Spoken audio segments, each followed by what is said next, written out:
Fala, nação rubro-negra! Sejam bem-vindos a mais um vídeo do canal. Já deixa o like, se inscreve e ativa o sininho para não perder nenhuma novidade do Mengão. Sem mais delongas, vamos às notícias. Meu amigo, Arrascaeta tá vivendo uma temporada absurda. O uruguaio tá simplesmente no auge dele com a camisa do Mengão em 2025. No último domingo, contra o Corinthians, ele foi lá e meteu o gol de número 19 na temporada, e com isso bateu a marca mais artilheira da carreira. É isso mesmo que você ouviu, 19 gols. Ele deixou para trás o recorde que tinha feito em 2019, que era 18. Ou seja, o cara tá jogando demais, e olha que em 2019 ele já tinha chegado botando fogo, né?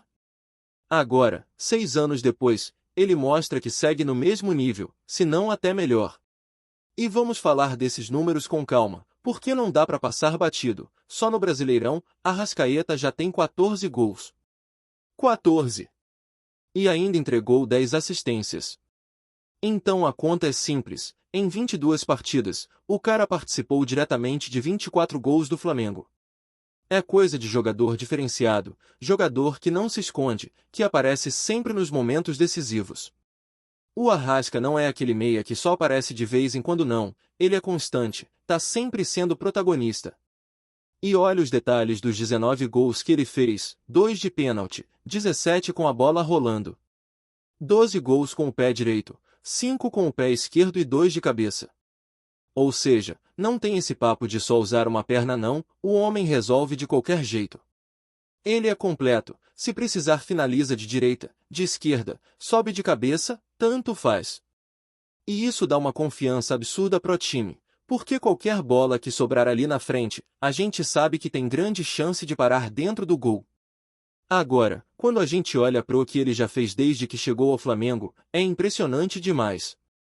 Arrascaeta já jogou mais de 330 partidas pelo Mengão, marcou 92 gols e deu mais de 100 assistências. São 102 assistências oficiais, mano. Isso quer dizer que além de ser artilheiro, ele também faz os companheiros brilharem. E não é só número solto não, porque junto disso vieram 15 títulos. 15 taças. É Carioca, é Brasileiro, é Libertadores, é Copa do Brasil, é Supercopa, é Recopa. Ele participou de praticamente tudo de importante que o Flamengo ganhou nessa última década. E olha que curioso, o próximo jogo do Mengão é justamente contra o Cruzeiro, nesta quinta-feira, 8h30 da noite, no Maracanã. Vai ser o 5º reencontro do Arrasca contra o ex-time dele desde que ele saiu de Belo Horizonte. Até agora, foram 4 jogos, 3 vitórias do Flamengo e 1 derrota. Nesse período, ele marcou 2 vezes contra a Raposa, uma em 2019 e outra neste ano. E se a gente voltar ainda mais no tempo, lá em 2014, quando ele jogava pelo Defensor, do Uruguai, ele também enfrentou o Cruzeiro na Libertadores. Foram 2 jogos, uma vitória e um empate, e ele ainda deu 2 assistências. Então pode escrever, quando tem Cruzeiro pela frente, Arrascaeta gosta de aparecer. Se a gente parar para listar tudo o que ele já ganhou com o Flamengo, é até difícil acreditar que coube em tão pouco tempo. Vamos lá, foram 5 campeonatos cariocas, 2019, 2020, 2021, 2024 e agora em 2025. 2 campeonatos brasileiros, em 2019 e 2020. 2 Libertadores, em 2019 e 2022. 2 Copas do Brasil, em 2022 e 2024. 3 Supercopas do Brasil, em 2020, 2021 e 2025. E ainda a Recopa Sul-Americana de 2020. É um currículo que pouca gente tem no futebol mundial, e ele construiu tudo isso no Flamengo. E aí entra um detalhe que deixa a torcida ainda mais feliz, o Arrascaeta já deixou claro que quer encerrar a carreira no Mengão. Sim, o uruguaio quer se aposentar vestindo o manto sagrado. O contrato dele hoje vai até o fim de 2026, mas a diretoria já abriu negociação para estender por mais 3 temporadas, ou seja, até 2029. Imagina só, ter o Arrasca comandando o time por mais 4 anos? É o sonho da torcida. Essas conversas de renovação já estavam praticamente encaminhadas no começo do ano, mas acabaram travando em maio. Só que agora, recentemente, as tratativas voltaram com força. A expectativa é que durante a data FIFA, na semana que vem, rolem reuniões importantes para tentar bater o martelo. Nesse momento, tanto a renovação do Arrasca quanto a do técnico Felipe Luís são prioridades máximas dentro do clube. O Flamengo já apresentou uma proposta, o Arrasca respondeu com os pontos que ele queria ajustar, e agora é questão de tempo para que as partes se encontrem no meio termo. Se tudo der certo, o torcedor vai poder comemorar não só os gols e as assistências, mas também a certeza de que um dos maiores ídolos da história recente do clube vai encerrar a carreira aqui, do jeito que tem que ser. Então é isso, galera. Arrascaeta segue brilhando, batendo recorde atrás de recorde, colecionando títulos e ainda planeja encerrar a história no Flamengo. É ídolo, é decisivo e é peça fundamental desse elenco que segue brigando lá em cima na tabela. Antes de continuarmos, não deixe de curtir, comentar e se inscrever no nosso canal. Isso é muito importante, pois fortalece a corrente rubro-negra, fazendo nosso Mengão cada vez maior e mais forte. A treta entre Flamengo e Palmeiras está pegando fogo, galera. Esse clima começou no fim de semana e continua rendendo assunto até agora. No sábado, a diretoria do Mengão, liderada pelo presidente BAP, resolveu entrar com uma ação no Tribunal de Justiça do Rio de Janeiro. O objetivo?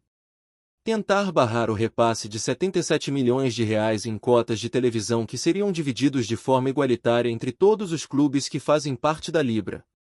E como era de se esperar, essa atitude não caiu nada bem entre os demais times do grupo. A reação foi imediata. Vários clubes soltaram notas oficiais repudiando a postura do Flamengo, as redes sociais foram tomadas por críticas e a situação acabou virando um debate nacional dentro do cenário do futebol. Muitos entenderam a movimentação do Mengão como uma tentativa de se colocar acima dos outros, e isso gerou uma onda de insatisfação coletiva. E aí entrou em cena a presidente do Palmeiras, Leila Pereira, que resolveu falar alto e claro sobre o que pensa. Ela não só condenou a atitude da diretoria rubro-negra como também trouxe uma sugestão polêmica, criar uma nova liga, mas sem a presença do Flamengo. É isso mesmo. Leila disse que nenhum clube pode se achar maior do que o futebol brasileiro, que o Palmeiras não joga sozinho e que o Flamengo também não pode ter esse pensamento. Nas palavras dela, se o Flamengo quiser, que dispute partidas contra o time sub-20 dele mesmo. E ela foi além, dizendo que queria ver qual seria a audiência de um campeonato onde o Flamengo joga só contra ele mesmo. Para completar, ainda soltou uma frase pesada: acho muito difícil gestores com essa mentalidade. Isso não engrandece em absolutamente nada o futebol brasileiro. Ou seja, além de um puxão de orelha público, foi praticamente um recado de que, se depender dela, não existe espaço para esse tipo de comportamento dentro da Libra. E olha só como o destino gosta de esquentar ainda mais a rivalidade. Flamengo e Palmeiras estão novamente na parte de cima do Campeonato Brasileiro, brigando diretamente pelo título. O clima já é de disputa intensa dentro de campo. E agora com essa polêmica nos bastidores, a rivalidade só cresce. Mas não para por aí. Os dois clubes também estão nas semifinais da Libertadores da América. Existe, sim, a possibilidade concreta de termos uma final entre Flamengo e Palmeiras pela segunda vez na história da competição. Imagina só, de um lado, toda essa treta fora de campo, com declarações pesadas, notas de repúdio e um ambiente completamente azedado. Do outro lado, dentro das quatro linhas, a chance de uma decisão continental entre os dois clubes que têm dominado o futebol brasileiro nos últimos anos. Se esse encontro realmente acontecer, vai ser uma final carregada de rivalidade, política, bastidor e, claro, de futebol de altíssimo nível. O que já era uma rivalidade natural, por títulos, por confrontos históricos, por estar sempre brigando por taças nos últimos anos, agora ganha um tempero a mais. O torcedor já sente esse clima diferente, e se a final da Libertadores realmente colocar Flamengo e Palmeiras frente a frente, pode esperar uma das decisões mais quentes e históricas dos últimos tempos. Antes de continuarmos, não deixe de curtir, comentar e se inscrever no nosso canal. Isso é muito importante, pois fortalece a corrente rubro-negra, fazendo nosso Mengão cada vez maior e mais forte. Felipe Anderson chegou ao Palmeiras em 2024 como uma contratação de impacto, daquelas que mexem com o mercado e fazem a torcida criar expectativa. O cara vinha direto da Lazio, da Itália, depois de anos atuando na Europa, e assinou contrato até 2027. Na época, o discurso era claro: ele seria um reforço de peso, alguém para dar experiência, qualidade e também liderança dentro de campo. Afinal, não é qualquer jogador que passa tantos anos atuando em alto nível na Europa e depois retorna ao Brasil. Só que a realidade, agora em 2025, não bateu com esse roteiro que muita gente imaginava. Felipe Anderson não conseguiu se firmar como titular absoluto e, pior ainda, vem enfrentando um momento de bastante contestação. Muita gente já coloca em dúvida se ele realmente tem espaço garantido no elenco para a próxima temporada. Tudo começou a mudar de forma mais clara depois do Mundial de Clubes. O Felipe jogou na estreia, mas nas partidas seguintes ficou de fora, perdeu espaço e viu o jovem Alan assumir protagonismo no setor ofensivo. Isso já ligou o alerta da torcida, que passou a se perguntar: ué, cadê aquele reforço de peso que veio da Lazio? Cadê aquele cara que ia decidir jogo grande? E desde então a cobrança só aumentou. Além disso, ele ainda sofreu com problemas físicos. Teve um edema na coxa que o deixou fora de confrontos importantes. E quando o jogador perde sequência, perde ritmo, perde confiança, a gente sabe que voltar pro nível esperado fica muito mais difícil. É exatamente isso que aconteceu. Felipe ficou atrás na fila e não conseguiu mais recuperar espaço com tanta facilidade. Outro ponto que gerou polêmica foi o uso dele por Abel Ferreira.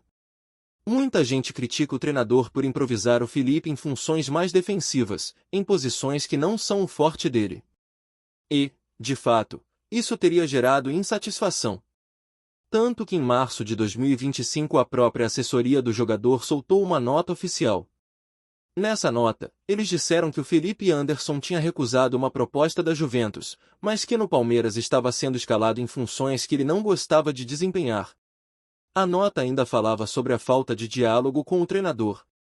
Ou seja, foi praticamente uma bomba jogada no colo da imprensa e da torcida.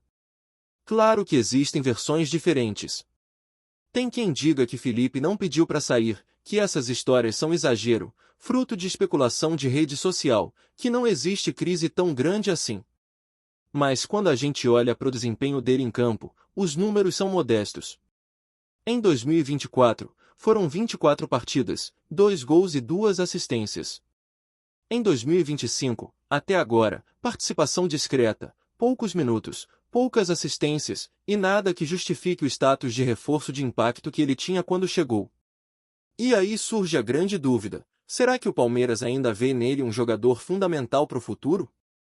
A diretoria já fala em reformulação de elenco para 2026. E nesse tipo de cenário, quem não entrega o esperado acaba entrando na lista de negociáveis. É exatamente esse risco que ronda o Felipe Anderson agora. Para a gente entender melhor, é bom lembrar a trajetória do jogador. Felipe Anderson nasceu em 1993, em Brasília. Começou cedo no Santos, onde subiu pro profissional em 2010 e chamou atenção com habilidade, velocidade, drible.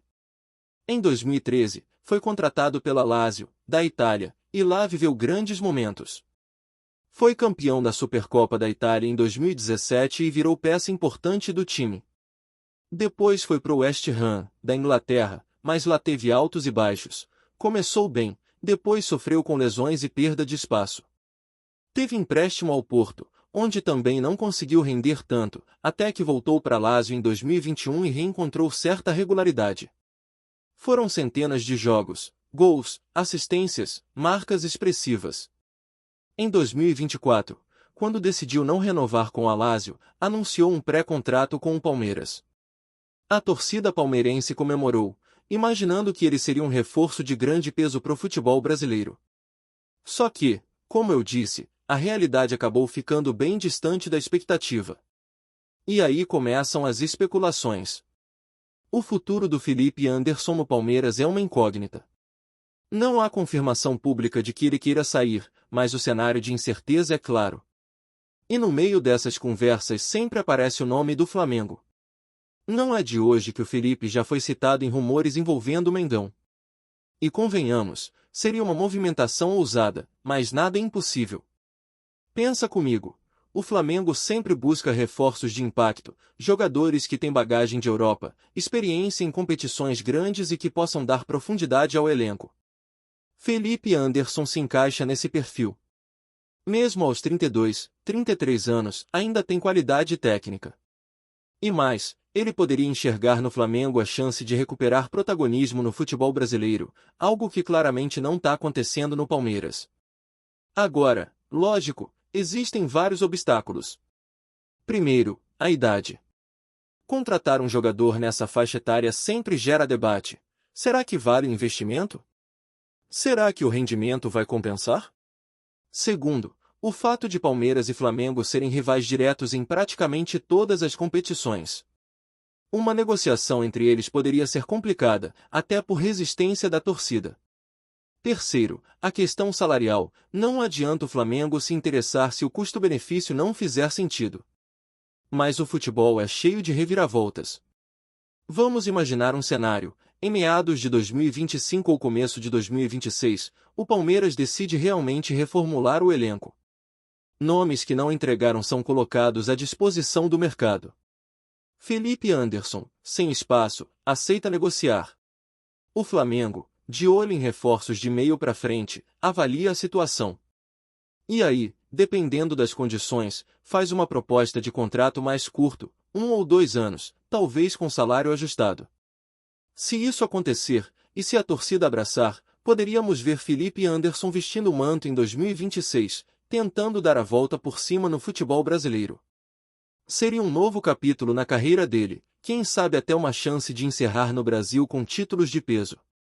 Tudo isso, claro, depende de muitas variáveis, da vontade do Palmeiras em liberar, do interesse real do Flamengo, da condição física e mental do jogador.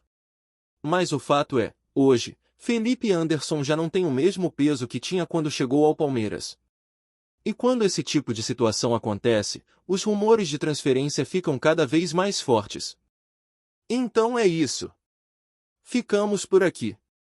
Um forte abraço e saudações rubro-negras.